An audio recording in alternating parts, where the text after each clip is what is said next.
अस्सलाम वालेकुम। क्या आप जानते हैं कि दुनिया भर में तकरीबन 3 में से 1 शख्स जिगर की चर्बी में मुब्तला है? अब तक इस बढ़ती हुई बीमारी का कोई मखसूस इलाज मौजूद नहीं था, लेकिन अब साइंसदानों ने एक हैरानकुन जीनियाती वजह दरियाफ्त की है।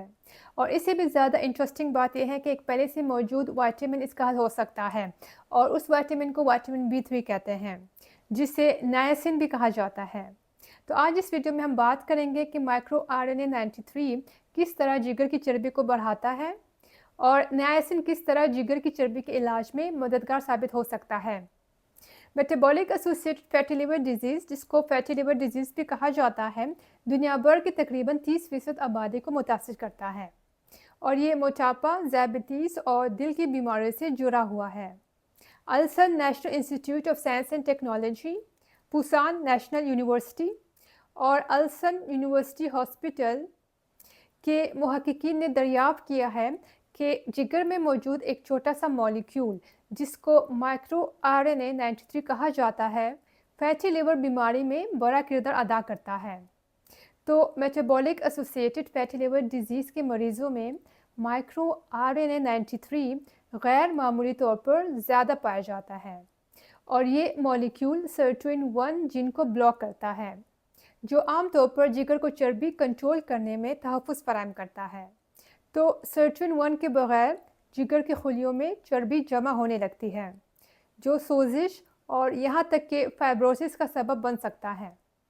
तो जानवरों पर किए गए तहकीक में जब माइक्रो आरएनए की पैदावार ज़्यादा की गई, तो उनमें फैटी लेवल की शिद्दत में इजाफा देखा गया। लेकिन जब माइक्रो आरएनए 93 को रोका गया, तो चर्बी में कमी पाई गई, इंसुलिन एहसासियत बेहतर हुई और जिगर का फंक्शन बेहतर हुआ।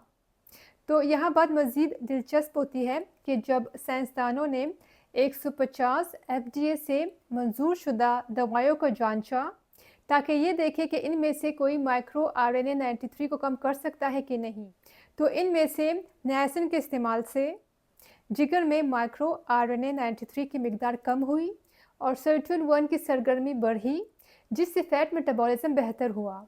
तो इसका मतलब ये है कि नायसिन सिर्फ एक विटामिन नहीं है, बल्कि ये जीनियाती सतह पर जिगर के मेटाबॉलिज्म को रीसेट करने की सलाहियत रखता है। नायसिन एफडीए से मंजूर शुदा है और आमतौर पर कोलेस्ट्रॉल और लिपिड की बीमारियों के इलाज में इस्तेमाल होता है।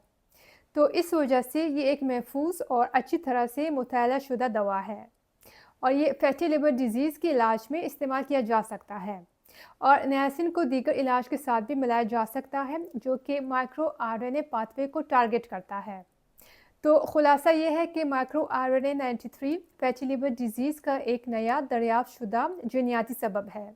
ये सर्टुइन को ब्लॉक करके जिगर की खुलियों में चर्बी जमा होने का सबब बनता है और सोजिश को बढ़ाता है, और नायसिन यानी विटामिन B3 इस असर को ख़त्म कर सकता है।